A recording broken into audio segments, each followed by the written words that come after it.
Hi, we're here to look at astrology and to look at the new moon in Aquarius. So I'm going to just share the chart to start with, and we'll look when all this happens.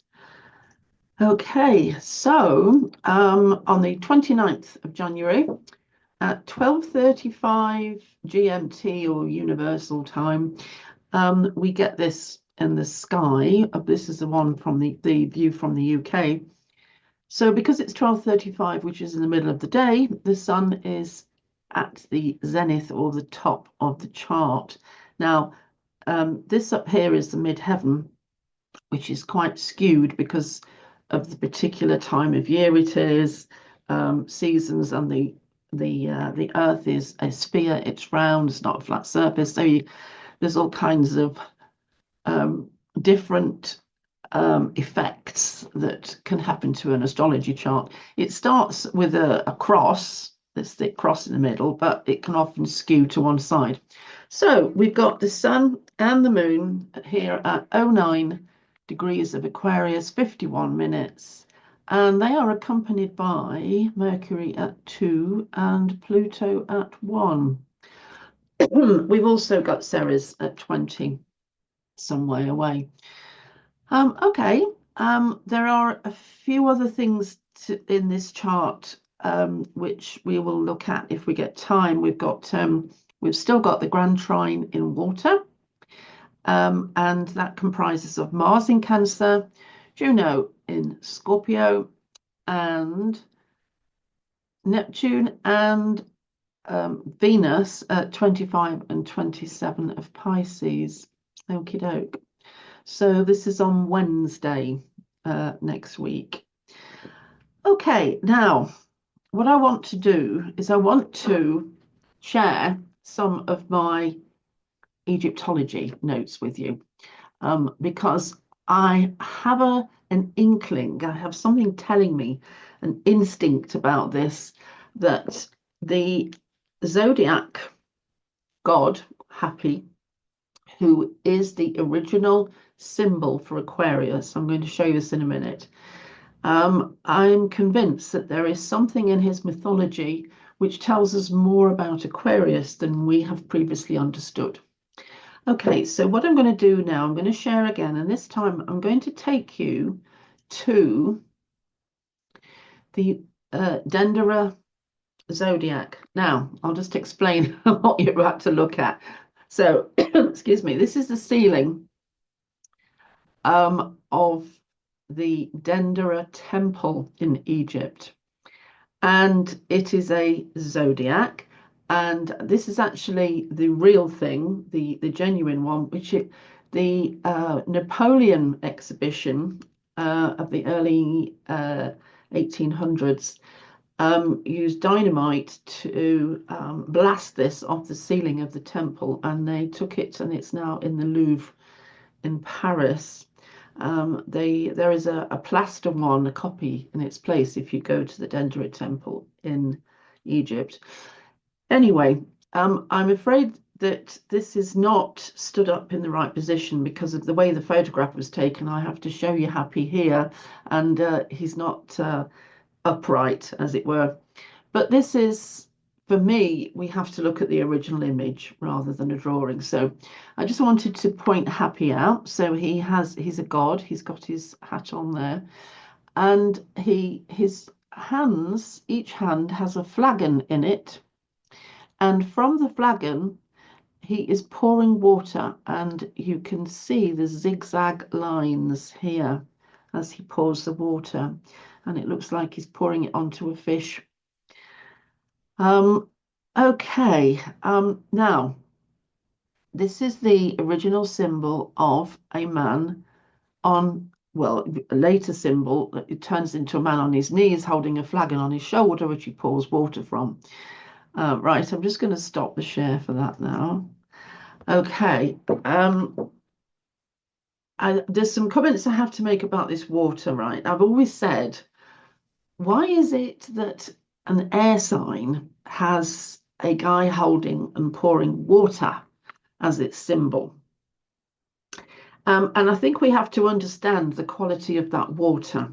I think we have to understand how the Egyptians viewed the inundation, which means the river Nile flooding every year, the water coming down the mountains from the next country and uh, filling the dried out riverbed of the River Nile. And the the the mysticism and awe and magic that they gave this amazing feat, because without this water coming down and filling the Nile, the inundation, so watering all the fields, they wouldn't be there because it's desert. So I think they were in total awe of the magic and mystery of this act, which was clearly an act of the gods. So I've got a few notes here that I just want to just read from if I can. So these are all different parts of Egypt and different bits that are there in evidence. So I'm just going to pick out the bits that I think we might be interested in. So the first thing is to talk about this water. So the water was talked about in a certain text as being a sweet water, and it was healing, and it could renew everything. It could renew the human body even. So there we have something that is magical in its sense. So the water is not your average water. It's a water of life. Okay, so Hapi is the divine personification of the flood. So he is the flood, but he is also the god in charge of the flood. And he is also the god who brings the information when the flood is going to come. So he lives in two caverns in granite boulders in the river, further down the river, back to the source. And in the two boulders, he is surrounded by a snake. He's androgynous, so he is all fertility. It's not just masculine or feminine, it's all fertility in one god. And so I'm just reading this. So the cavern in which the god is dwelling is the house of the sleep of Hapi. He brings the flood. Leaping up, he copulates as man copulates with a woman. And so what we get there is that he is everything in terms of engendering, bringing into life, the flooding of the river, overseeing that whole process, which will bring the Egyptians life in terms of the fact they're going to eat. Their animals are going to eat, and they're going to grow crops, and they're going to wash and do all the things that you do with water. So Hapi, it is said, he would put his ear to the ground and he would hear the water coming, thundering from miles and miles and miles away. He could hear it. And I like all the sort of innuendo that we get with this. For me, the meaning is that something is coming. It's mysterious, it's full of life, it brings life, it's magical. And it is the Aquarian symbol which alerts us to this. This is the symbol which hears from far, far away that something is coming and it's magical and great. Now, I really get that because I believe that Aquarius, the sign of Aquarius, is the sign in which we hear things from the distant future, or we get signs and symbols from the near future. There is a higher communication at work, there is a higher consciousness at work. And it means that this god Hapi, his symbolism, is what the Aquarian nature, what the Aquarian energy is capable of doing, heralding the future, communicating to us what is coming. Now, this is, after all, an air sign, and air is all about communication. It's the highest air sign. It's the rarest and the furthest that astrology can go in terms of understanding the complexity of the element of air. So just one last quote. Happy is the master of the river, bringing vegetation, the one who greens the two banks. Right, okay. Now, I want to think about Aquarius again, and this time I want to think about it in terms of an onion. So we've got an onion, and in the middle, right at the center, is the first zodiac sign. So that's Aries. And then the next skin is Taurus. And then after that, we've got Gemini, etc. So by the time we get to Pisces, the very last zodiac sign, and Aquarius, the penultimate zodiac sign, the one just before it, we are right on the edges, the skin of the onion. And I think we need to understand that as being the furthest away from the center. This onion, this Aquarius energy, I've got lost in my onions there. This Aquarius energy is right on the border, it's right on the outside. It can hear things from afar.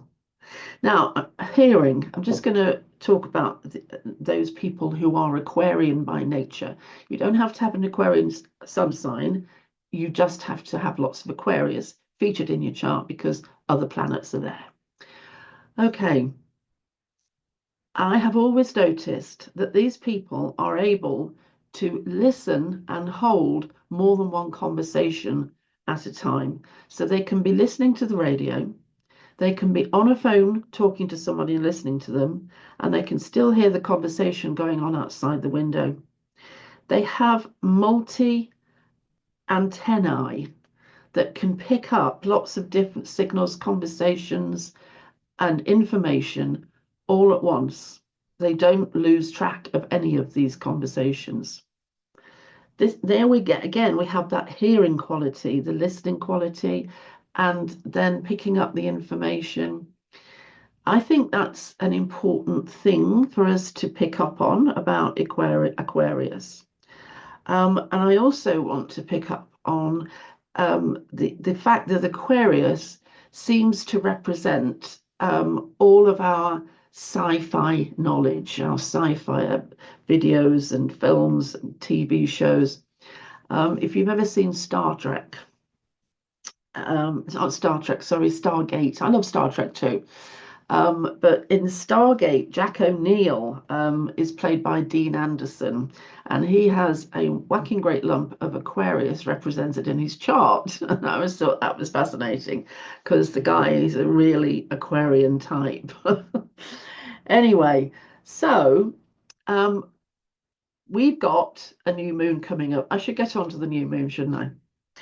And I want us to be aware of all these things to do with Aquarius before the new moon, so that when it comes, then you're able to be thinking about these things. Because, all right, you may not have much Aquarius in your chart. Maybe you've got a load of Scorpio or a load of Taurus, in which case it's not going to be the best thing that's ever happened to you, because the new moon in Aquarius squares Scorpio and Taurus, so it's not that much fun. It's a bit irritating, really. Maybe you have a load of stuff in Leo, the opposite sign, which means there's stuff going on with somebody opposite. However, if you have just your average amount of Aquarius and you're in an Aquarius full moon, sorry, new moon, then what you're about to be able to do is to get the maximum Aquarian energy around you that you're ever able to get, unless your progressed planets are there, which is, I'm not going to go on about that. In case you know about progressed planets, then I'll mention it, but in case you don't, forget about it, it's not important. Okay, so then surely at that time, surrounded by this amazing energy, then you are able to tune in, to listen, to think about the heralding, the message that you might be contemplating anyway. I do think it's a time of communication, and most definitely, I used to be a network leader, and I can tell you now that the network groups around the new moon in Aquarius are absolutely filled. Like it's everybody comes. And then they all leave again in the summer. But anyway, so there is a compulsion for us to network, to communicate, to reach out to others, to something bigger, a bigger concept, a bigger organization. And this is what Aquarius is all about. It's all about looking for something that can be connected to, that is futuristic or far out or different. And because that is a desire of Aquarius, what it's got to do is reject the current. So Aquarius rejects the stuff that's around them that everybody else knows about in favor of, I don't believe in that. I'm going to believe in this magnificent concept over here, which is, brand new. That stuff there is old. I'm not listening to that. We've had that around for at least 5 years. So you can see where I'm going with Aquarius. It's all very futuristic. Aquarian type people are very interesting because they'd like to tell everybody else how to change, but they never want to change themselves. In fact, they're incredibly fixed in their stubbornness about change, but they'll give you a right good lecture on it. Okay, so also Aquarian people are quirky, definitely oddball. But then, have you ever seen the planet Uranus?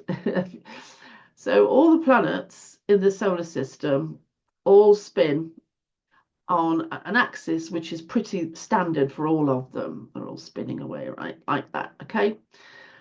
Uranus, the planet that rules Aquarius, doesn't spin like that.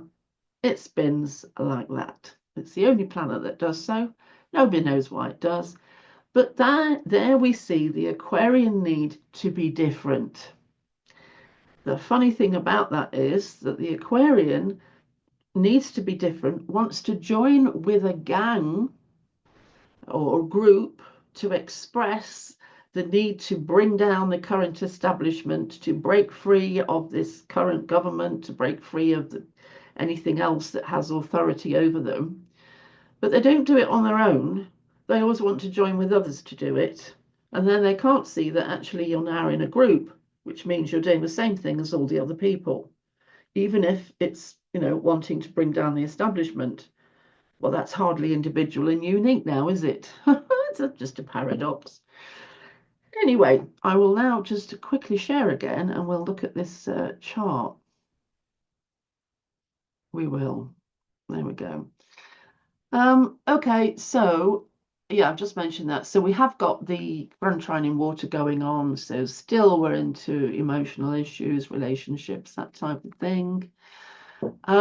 We still have in place a Uranus opposite to Juno. Uranus is ruling this lot over here. So I think there is the potential for higher communication in general in relationship. But what we have to remember about Aquarius is Aquarius just wants to be friends. It just wants a mate. Aquarius just wants, a friend for a mate for life and doesn't really want to be bothered with it. They just need to be friends more than anything. So that can be quite irritating to those who want a little more emotion in their lives. I think Aquarians can be loyal as long as they don't feel trapped. But anyway. Right, moving on from, I keep talking about Aquarian sun signs and I didn't want to do that. I just want to talk about the energy. So the energy of the day. Right, bear in mind what I've just said to you about Hapi, the Egyptian god. Bear in mind that the new moon is accompanied by Mercury and Pluto. Mercury, planet of communication, very happy to be in Aquarius, very happy. Mercury is an air planet. So communication, absolutely. Is everybody going to be in networking groups? Most definitely. Pluto, what do we know about Pluto in this circumstance? Pluto is bringing a new paradigm, a completely new energy in terms of the direction in which evolution is going. And evolution, as far as this Pluto is concerned, is going in the direction of AI and technology and anything futuristic. So I think we will probably see news of that kind of stuff before the moon moves out of Aquarius a couple of days later. I think it's time to sort of celebrate the fact that we are in this new world, the age of Aquarius, most certainly. I think Pluto moving into Aquarius did signify the age of Aquarius. We've got Jupiter in Gemini here, which is trining this lot. So it's really a grand celebration of air. And there's, for me, this is all quite upbeat. This is all quite masculine in nature. So very outgoing and reaching for new horizons, activity, etc. Yeah, but no, there's always a but with me, isn't there? So one thing to be careful of, and I think that is people being cut off. So like Spock on Star Trek, got that right this time. There is an attitude, there is a potential for people to have an attitude of being cut off, unemotional, not kind and nice and gentle, but a bit automated and a bit short and a bit dismissive. That's the only but I've got, but I think it is a real potential. There's not a lot you can do about that if you are subject to that energy. If it appears in your environment, then you're just going to have to get out of the way and let them get on with it, because it'll be gone in a couple of days, but it can be quite it can be very cold and heartless at the time. Anyway, I think I've done that now. Right. I hope you enjoyed all that background. Not really very prophetic, was it? But anyway, just interesting.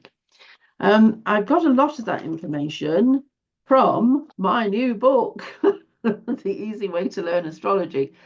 You've got to buy this book next week if you haven't already got it, because if you buy it on the new moon in Aquarius, right, and it's astrology, and that's the sign of astrology, then you are going to find this book a doddle. What I would do is order the book before we get to next Wednesday, so that you are already reading it by the time we get to the new moon, and you will find it so easy. Honestly, you'll just it's a walk in the park if you've got the right energy around you. And it's only cheap. It's only £13. You know what I mean? You can get it from Amazon all over the world. So you get it from your local Amazon. And so I hope you will do that, please. Thank you. And I'm going to say goodbye now. And I'm going to see you on Monday. Okay, bye.